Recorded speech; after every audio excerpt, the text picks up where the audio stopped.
Ghost Ship. Another tale from keepers of the Tillamook Rock Lighthouse. It must have been tough to be so secluded out at the lighthouse. It lies over a mile offshore, and it can be tough getting to and from the lighthouse even during the best weather. Can you imagine a rather stormy night, or even a foggy one?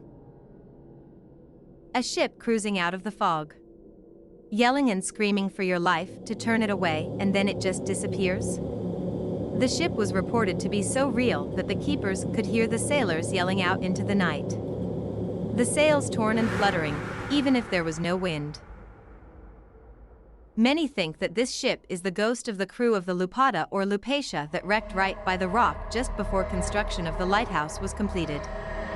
The entire crew of the British ship Lupata were lost, with the exception of one of the crew members' dog. San Francisco, January 8, 1881. A dispatch from Astoria says, by the arrival of the lighthouse tender this evening from Tillamook Rock, the loss of the British ship Lupata is confirmed. Captain Wheeler, superintendent of the Tillamook Rock Lighthouse, arrived here this evening and reports that on Monday evening, January 3rd, at about 8 o'clock, the weather being very thick and the wind blowing hard from the southwest, the workmen on the rock suddenly heard loud voices shouting, and on emerging from their houses saw the ship's light just inside of the rock, and immediately after heard the command given, "Hard a port."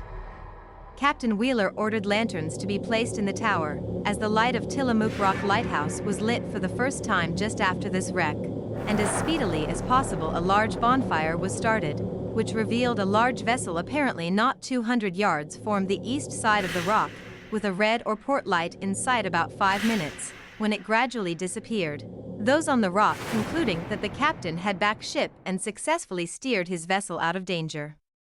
This morning the fog had disappeared, and it was found that the captain, instead of rounding the rock to the westward, had run his vessel ashore on the reef running out from the Tillamook side, the topmast being plainly visible from 6 to 10 feet above the water.